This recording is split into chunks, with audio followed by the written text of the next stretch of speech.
पे कायम रहता नहीं है और अब देखिए वो भागने की तैयारी में है, तो इसको जाने नहीं देना है। तो इतना बड़ा बड़ा जो बकवास किया है उसको बोलिए कि भाई छपरा छोड़ के जाना नहीं है। जो बोले हो कि पढ़ाई सगाई दवाई सब तुम्हारा जिम्मेदारी है।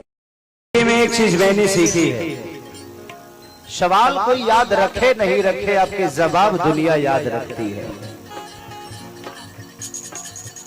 तो प्रयास यही करना है कि दुनिया के सवाल चाहे जो भी हो, हमारे जवाब अनुकूल होना चाहिए। जिंदगी मैं तो अभी भी बोल रहा हूँ,